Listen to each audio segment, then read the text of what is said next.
It is easy to see that if men and women are to make the best of themselves, they must begin when they are boys and girls to plan how they will do it. The first and most important way of making the best of ourselves is by doing the work that suits us best, as we all have to work in some way or other.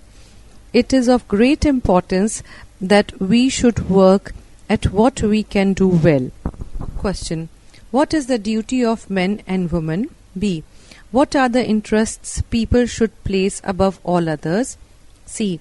How do we serve our country by doing our duty to our family? D. How is Nelson's utterance to the sailors of English fleet true for the people of today?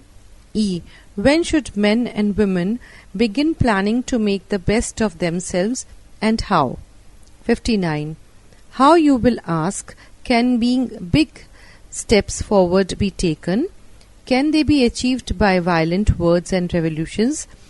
There are many people who think so, and they are prepared to beat and kill others who won't swallow their special brand of the new order. There are also some wiser people. They are few who won't believe that by killing people you can make them wiser or more friendly. They don't think noble ends can be achieved by foul means. Such were Buddha and Ashok and Jesus Christ. Such in our own time and in our country was Mahatma Gandhi, whose weapons were non-violence and truth. We often hear people say that most human beings have not yet evolved or grown up enough to stick to truth or non-violence. That is very true. Somebody has described the people of our time as possessing the powers of God and the minds of school children. A Russian peasant put the same idea much better when he told Maxim Gorky, "You can fly in the air like birds and swim in the sea like fish, but you don't know how to walk on the earth like men." Questions. What are the two views or methods to be adopted for human progress? B. Which of the views does the writer support? C. How can noble ends be achieved? D. What were the weapons of Mahatma Gandhi? Is the modern man fit for using such weapons? 60th. The first thing that men learned as soon as they began to study nature carefully was that some events take place in regular order and that same causes always give rise to the same effects. The sun always rises on one side and sets on the other side of the sky. The changes of the moon follow one another in the same order and with similar intervals. Water always flows downhill, fire always burns. Thus, the notion of an order of nature gradually entered the minds of men. So far as such order prevailed, it was felt the things were explained, while the things that could not be explained were said to have come about by chance. But the more carefully has nature been studied, the more widely has order been found to prevail, while what seemed disorder has proved to be nothing but complexity. At present, no one is so foolish as to believe that everything happens by chance. And if we say that a thing happens by chance, everybody admits that all we really mean is that we do not know its cause. Question. What was the first thing that men learned from their study of nature? B. How did the notion of an order of nature enter the minds of men? C. What are thought to come about by chance? D. Does anything really happen by chance? Page 703. 61. The admiration of the Greeks for bodily perfection is shown by the great popularity of athletic festivals, particularly the one held every 4 years at Olympia in the northwest of southern Greece. Competitors had to come early to Olympia, and after providing to the judges that they were the genuine Greek birth on the both sides, they were put through a period of official training. The games lasted 5 days and took place on a plain between two rivers, watched by wildly excited spectators from great embankments. The first day, the chariot and horse race took place, very expensive forms of sports in which only the rich could afford to compete. Then, in a separate enclosure, a little over 200 yards long, were held various foot races. Our word stadium is taken from the Greek word for this distance. The other events were the long jump, throwing the discs, throwing the javelin, wrestling and boxing. The prize won at the games was simply a wreath of wild olive leaves. But your city would honor you with privileges, and you would become a famous man in all Greece. Questions. What were the Olympic sports? Who could take part in them? What were the events of the first day? D. Name some of those events. E. What is the origin of the word stadium? F. How was the winner rewarded? 62. The Chinese had to face the problem of protecting themselves against hordes of uncivilized tribes. Not content with building a great barrier wall, hundreds of miles long, they sent out strong expeditions to punish the Huns, the raiding tribes of Central Asia. These Mongols hordes then decided to try their luck in the west. Perhaps Central Asia was becoming too dry to produce abundant grass. They were wandering herdsmen, even needing fresh grassland for their cattle and horse.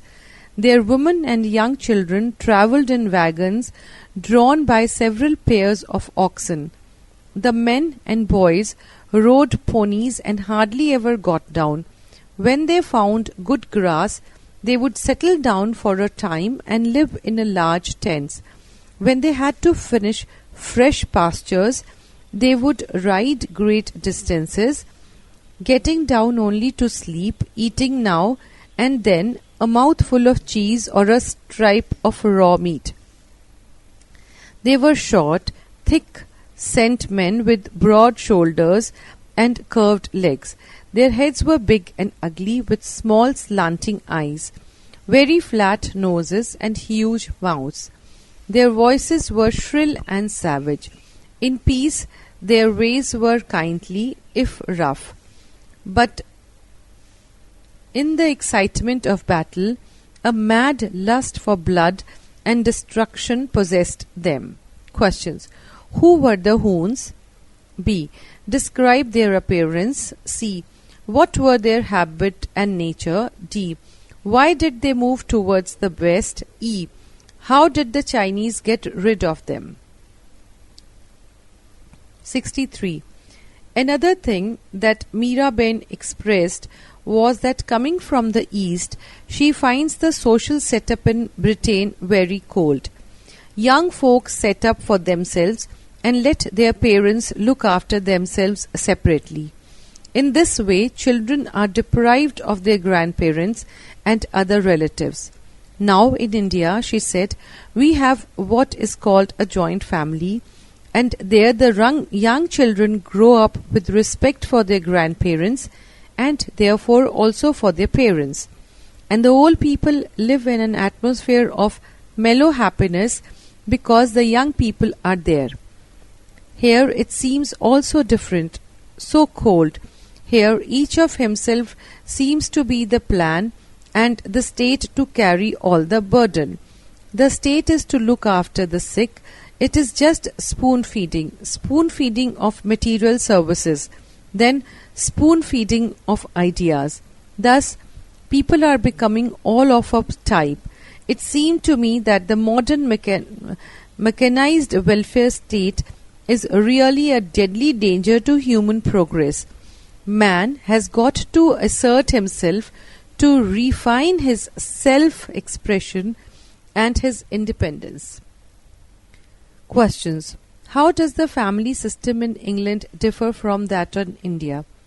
B. What are the good points of the family system in India? C. What are the defects of the system in England? D. What is Miraban's opinion of the modern welfare state? 64. Devendranath Tagore, father of Ravindranath, was called Maharshi or the great saint for his deep piety and severe adherence to moral principles in conduct.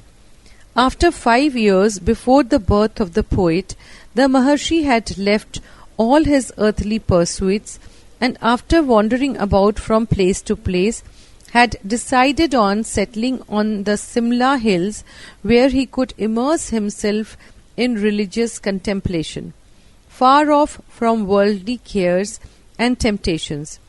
After about 2 years in religious contemplation, far off from worldly cares and temptations, after about 2 years' sojourns, he was one day watching a beautiful hill stream flowing towards the plains. The Maharshi realized that though in course of its downward journey it might be polluted with dirt, yet it would fulfill its mission by fertilizing the earth.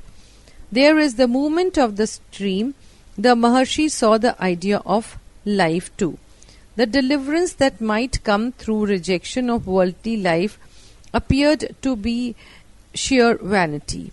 He felt that if he had learnt any divine truth, he must live it in practical life in the welter of earthly endeavours. He left the hills and once more became a man among men, seeking the bliss of eternity in the midst of temporal activities. Page 704. Questions. Who was the Maharshi? Why was he called so? B. What made the Maharshi decide on setting on the Simla hill? C. What led him to leave the hills and to become once more a man among man? 65. Along the sea coast of Palestine were the cities of Phoenicians. Though they were one people, Semitic in race, they never formed a state, but the separate cities remained independent. Their situation naturally made them turn to the sea, and they became the first of the world's great commercial powers, Sidon and Tyre. They were great cities. In the first period of their history, their ships visited all the coasts of the eastern Mediterranean, and of period of their history, Mediterranean and of the Black Sea, opening mines and funding trading centers whenever they could. They rarely attempted to resist the great conquering nations of the continent, and submitted first to the Egyptians and then to the Persians, finding much profit in the commerce and carrying trade that was thus opened to them. The greatest of their colonies were Carthage, Carthage, in northern Africa, which was destined to dispute for nearly a century the empire of the West with the Romans. In the arts and sciences, the Phoenicians were the immediate instructors of the Greek. Our modern alphabets are probably all developed from the forms of the letters which they taught to the Greeks, and in shipbuilding and navigation, and many forms of manufacture, as well as in the fine arts, the Greeks, who were the teachers of the West, learned from them. Question. Who were the Phoenicians? B. How did they become a great commercial power? C. What were their greatest cities? D. What do you know of their greatest colony? E. What were their service to civilization? 66. The Rajput women were just as brave in the face of danger as the men. Putta's mother called him and told him to put on his saffron robe, and when the Rajput dresses in saffron, it means he fights to a finish, either victory or death. Putta's mother was not only brave in words, she was brave in deeds as well. For she called together the women of Chittor and said, "Our king has left us to guard our sacred city. There are not enough warriors to defend Chittor, and we must help them. For if Chittor falls, we will not have time to mount the funeral pyre in an honorable death. We will not become the slaves of the invaders. Let those who would live in disgrace remain behind, but those who would win eternal fame follow me." She gave a lance to Putta's young wife, and taking one herself, charged down the rock. Many a brave wife and mother found fame that day, fighting as only the bravest of the brave can fight. These brave women were the first to fall for their beloved city, and after seeing such courage, none but a crowd could remain behind. The men of Chittor fought that day as they had never fought before. Questions. When did the Rajput put on a saffron robe? Why did Putta's mother ask him to put on the saffron robe? B. What did Putta's mother say to the women of Chittor? C. How did Putta's mother and her brave followers fight and die for Chittor? 67. Pasteur found that many diseases are due to tiny living creatures and germs which dwell in and feed on living bodies and poison them. There are millions of germs living in our body, in the clothes we wear and in the food we eat. If we are well and strong, they do not usually do us any harm.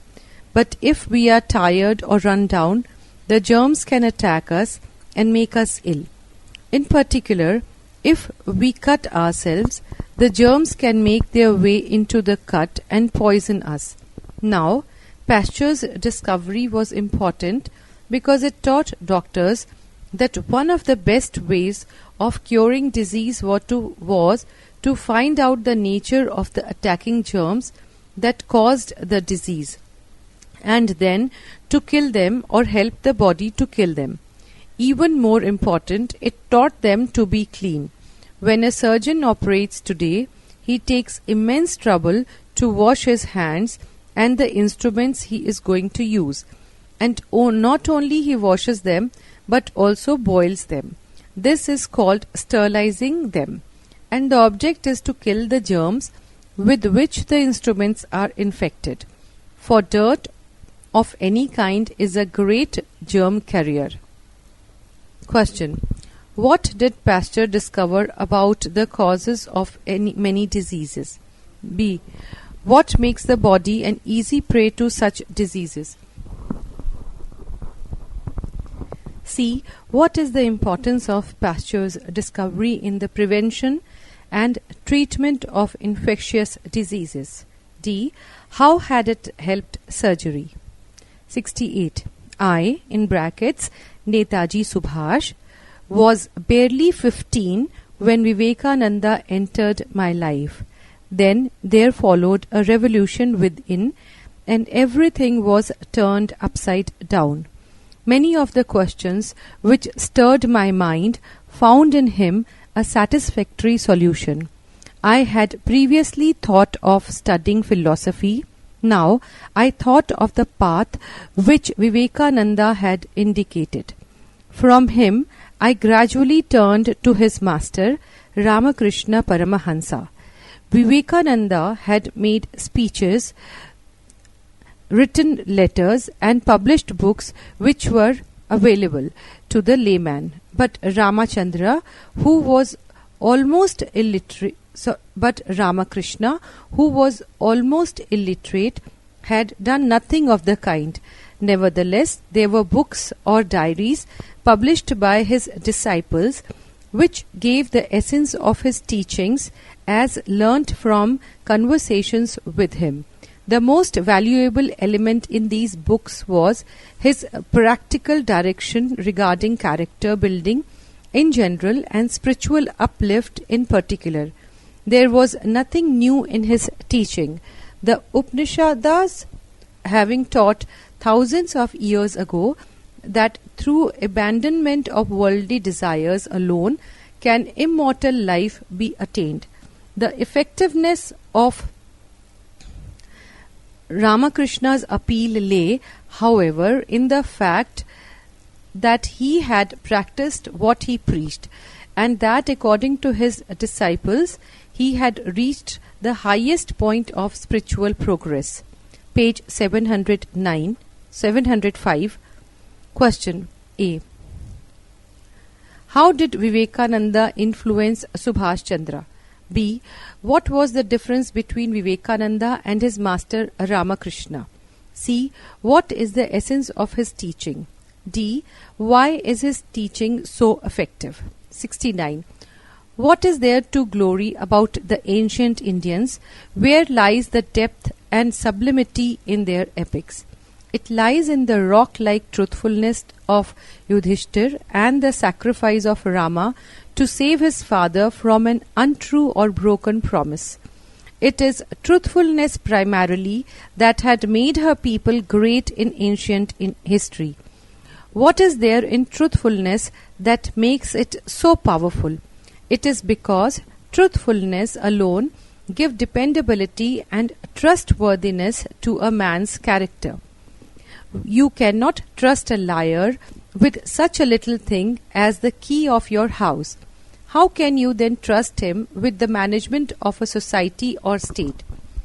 Bacon was a great son of England, but he had hanged on the common gallows because he was a liar and a cheat. The funny thing is that the more a man is given to lies, the more respect he has for a truthful man. He does not fear other liars, but he stands in great dread of a truthful man. A liar is never sure of himself because he knows that he won't be trusted even if he speaks the truth. Questions. What is the cause of the glory of ancient India? B. What makes truthfulness so powerful? C. How does a liar fare in society? D. How does he feel about a truthful man and himself? 70. How to stop war? Nearly all countries and most of the people of every country desire to prevent it, and no wonder since, except for a handful of ambitious and ferocious adventurers, war means nothing but death, sorrow and misery to the vast number of folk in every land. Nowadays, the masses have the power in all democratic countries. Even under dictatorship, they could easily resume the power if any large proportion of the population thought and spoke with resolution and a spirit of self-sacrifice. How is it, then, that the vast, fairly intelligent, educated, and on the whole virtuous communities are so helpless as to allow themselves to become the victim of what they most hate? The answer is, they have no plan. The thinking people fail to agree upon a constructive plan, while dumb millions read newspapers and simply talk and talk, relying upon the big people to take their action. Questions. A. What is the general attitude to war?